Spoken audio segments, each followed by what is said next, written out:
Parliament టికెట్ల కేటాయింపులో మాదిగల్ని విస్మరించిన కాంగ్రెస్ ఈ ఎన్నికల్లో తగిన మూల్యం చెల్లించుకుంటుందన్నారు ఎంఆర్పీఎస్ వ్యవస్థాపక అధ్యక్షుడు మందకృష్ణ మాదిగ.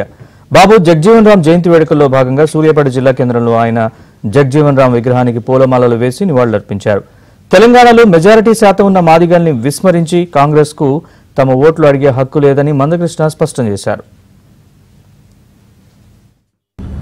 పార్లమెంట్ ఎన్నికల సందర్భంగా కాంగ్రెస్ పార్టీ కేటాయించిన ఎస్సీ రిజర్వేషన్ స్థానాల్లో మాదిగలకు ఒక్కటి కూడా కేటాయించకపోవడం ముమ్మాటికి కాంగ్రెస్ పార్టీ మాదిగలకు ద్రోహం చేసినట్టుగానే మేము భావిస్తున్నాం. మా జాతి భావిస్తున్నది. మేమే కాదు, మా జాతే కాదు, కాంగ్రెస్ పార్టీలో ఉండబడే మాదిగ పెద్దలు కూడా అదే భావిస్తున్నారు.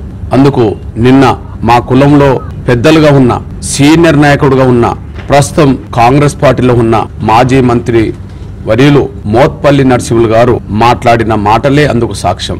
ఒక మాదిగలే కాదు, తెలంగాణలో ఉండబడే అన్ని సామాజిక వర్గాల్లో మాదిగలకు టికెట్ ఒక్కటి కూడా ఇవ్వకపోవడం కాంగ్రెస్ పార్టీ పూర్తిగా మాదిగల్ని విస్మరించినట్టయింది. ఇది కాంగ్రెస్ పార్టీకి ఖచ్చితంగా దెబ్బ తగులుతుందని చెప్పి అన్ని వర్గాలకు సంబంధించిన ప్రజల్లో కూడా ఈ అభిప్రాయం ఉంది, చర్చించుకుంటున్నారు. పరిష్కారం ఏంటి అన్నప్పుడు ఖచ్చితంగా 3 పార్లమెంటు ఎస్సీ రిజర్వేషన్ స్థానాల్లో 2 మాదిగలకు కేటాయించాల్సిందే.